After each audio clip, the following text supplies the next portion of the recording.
Assalamu alaikum, je m'appelle Aditya Machelkar et je travaille pour Dubai First. Nous sommes une société financière. J'ai une question très simple, en une seule phrase. Quelle est la différence entre les musulmans sunnites et les musulmans chiites et pourquoi?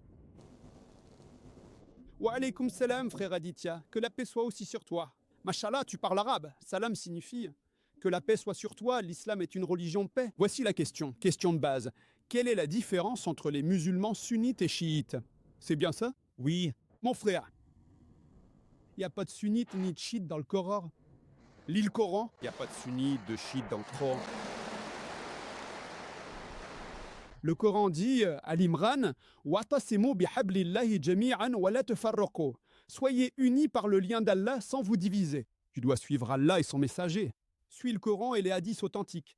Le chiisme naît de divergences politiques. En islam, il n'y a pas de secte. Le Coran dit 6 sur 159, quiconque divise la religion en secte ne te concernant rien au prophète.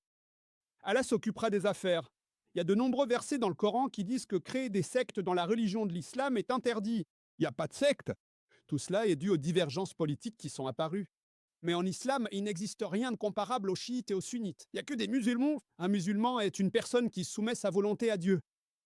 dans ce cas, quelle croyance est la plus correcte? Chiite ou sunnite? La croyance qui croit au Coran et aux hadiths authentiques est correcte. La croyance.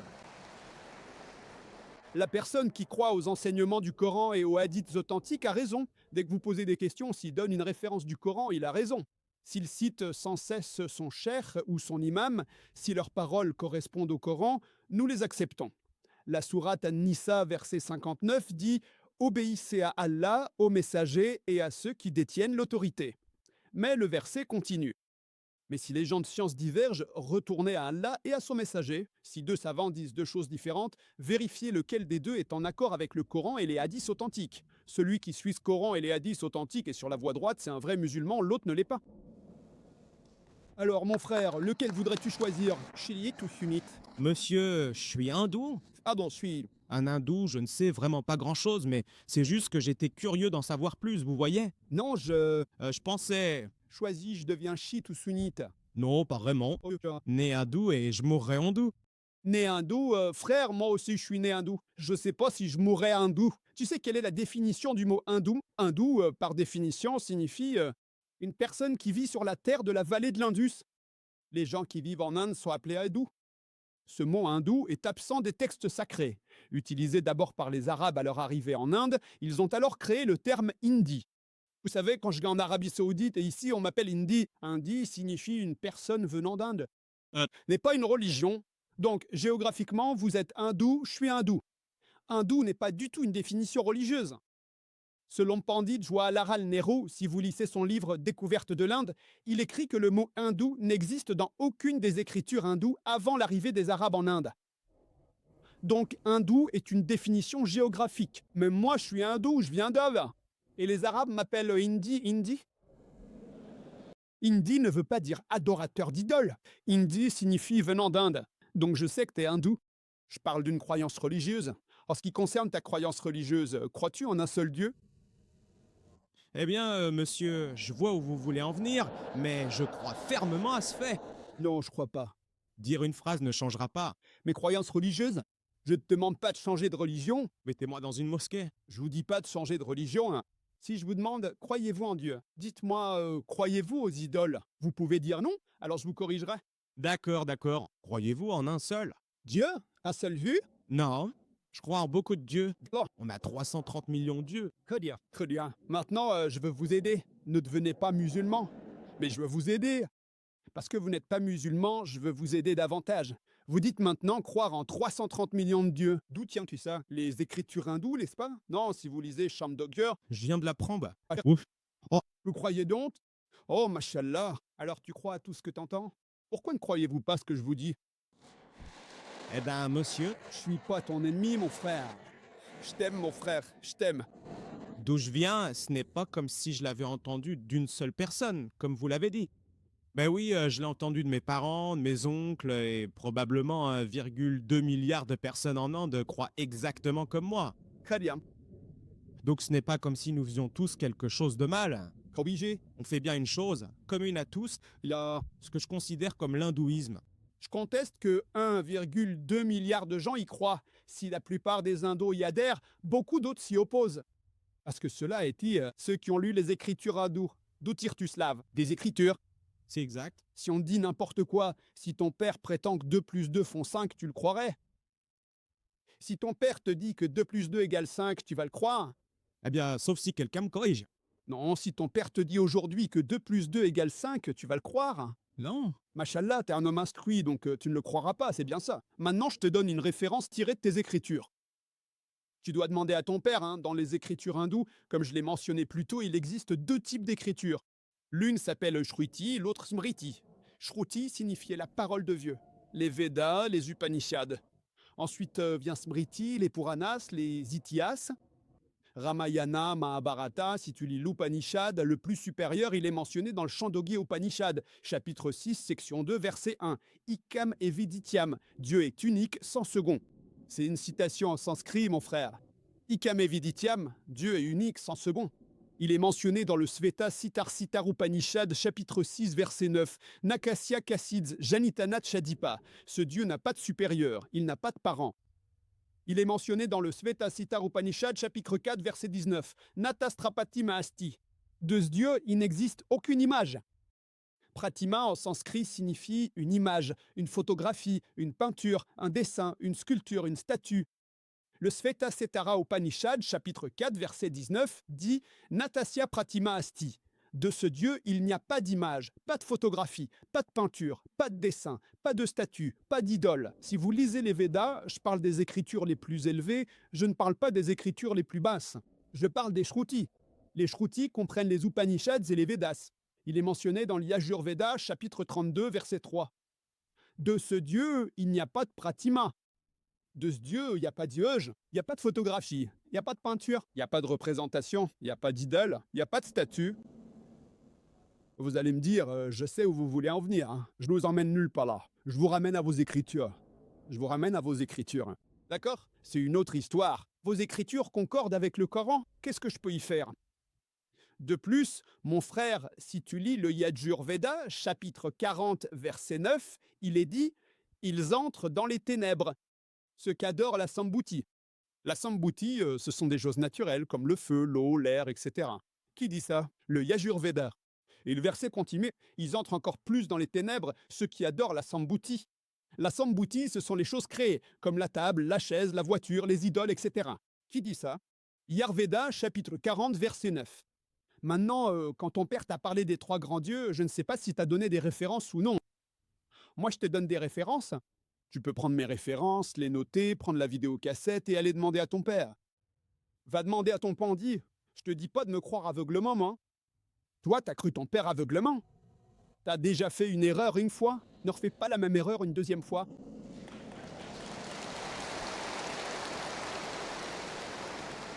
Si tu comprends où je veux en venir, sache que je ne suis pas pressé. Je veux que tu sois croyant convaincu, pas juste parce que mon père l'a dit. Comme ça, demain, tu pourras citer les Écritures. Très bien. Maintenant, si t'es hindou ou un vrai hindou, tu dois suivre les Écritures. Comme la sœur qui est venue tout à l'heure, elle m'a posé une question une fois, puis une deuxième, puis une troisième, et elle a été convaincue. Toi, tu n'es pas convaincu, ce n'est pas lave. Prends ton temps. Elle a été convaincue en 3 questions. Je te force pas. Ce n'est pas permis en islam. Je fais que te donner des conseils. Merci. À vous. Pour ça, monsieur. Je peux pas te l'apporter si Dieu Tout-Puissant ne le met pas dans ton cœur. Donc si tu veux chercher la véracité auprès de Dieu Tout-Puissant, toutes ces références, tu peux aller les vérifier. Va demander à ton père, va demander à ton pandi. Je veux pas seulement toi, je veux que ton père vienne avec toi, Inch'Allah. J'espère que cela répond à la question. Merci beaucoup pour toutes ces informations, monsieur. Que Dieu vous bénisse.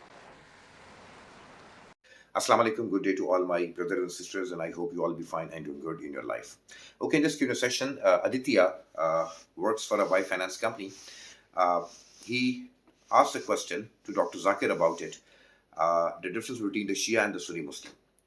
He said that in Islam, there are 2 types of Muslims. I heard one is the Shia Muslim, other is the Sunni Muslim. Would like to differentiate between these 2 categories of the Muslim. He presented this question in front of Dr. Zakir. Dr. Zakir always talk about, logic and rationality. Dr. Zakir replied that in Islam, there is no concept of Shia and Sunni Muslim. Even in Islam, Quran, you will never see any Shia and the Sunni mentioning over there. In Quran, there is the only word you've been used, Muslimin, Muslims. It means Allah is referring directly to Muslims, not to Shia and Sunnis. In Surah Al-Imran, chapter 3, 103 verse, Allah subhanahu wa ta'ala says that hold the rope of Almighty tightly and do not divide into different sects. From this particular verse, we came to know that Allah Ta'ala is accentuating and putting a very strong emphasis that you're not supposed to divide. And what is meant by division over here? Division basically means that two Muslims are quarreling together and one is saying that I am superior and you are inferior. Or you are inferior, I am superior. I have more money, I am rich and you are poor. I belong to a good family, you belong to a bad family. I belong to a good caste, you belong to a inferior caste. So these type of things mostly prevail in these sort of situations. So Allah says that hold the rope of Almighty God tightly. It means Allah is not advising to one particular group of people. Allah is advising to all of the Muslims. Allah is commanding all of the Muslims all over the world. It's not about that God is referring to one particular nation like Bani Israel. No, God is talking about all of the Muslims. In Islam, there is no concept of sects. In Islam, there is no concept of caste. In Islam, there is no concept of these type of things. And as far as Shia and Sunni Muslims are concerned, I think this question doesn't make any difference because this is completely out of the context of the Quran and true Hadith. And even if true Hadith, there is no concept. Prophet Muhammad, peace be upon him, had strongly prohibited to go into these sort of sects. It is strictly prohibited from the Quran and from the true Hadith. In Surah Al-Inam, Allah subhanahu wa ta'ala says as well that those who put themselves into different sects, different castes, they have nothing to do with the religion. It means that Allah subhanahu wa ta'ala has nothing to do with those people who put themselves in different castes and sects. Because this is out of the context of Quran and true Hadith. And if somebody is doing it, it is completely out of the circle of religion. And Allah directly says that I have nothing to do with him or her. It means that Islam has nothing to do with him or her. It is out of the circle of Islam. Indirectly, you can think out of the circle. It has nothing to do with the sphere and domains of Islamic teaching and practices. It's a politician who used the word Shia and Sunni most of the times. It's not the Quran which says about Shia and the Sunni Muslims. They used for their motives, hidden motives. They used for their elections. They used for their votes. They are trying to divide Shia and Sunni Muslim in such a way that they are different religions. The Shia is one religion and Sunni is one religion. That this is not Islamic religion. Islamic religion has been bifurcated into two streams, like Shia, Sunni, Shia, followers, disciples, and Sunni disciples and followers. They try to present and portray in such a way that these are not one religion. It's basically bifurcated into two different religious practices. Then Dr. Zakir asked to the guy that, do you believe in one God? The guy replied, no, I believe in multiple gods. Dr. Zakir cited a reference from the Veda, and Dr. Zakir said that the God is one. In your scriptures of Hinduism, God is one. Then Dr. Zakir said that Hindu is not the religious interpretation, it's a geographical representation. Because when Arabs came to India, they say Hindi.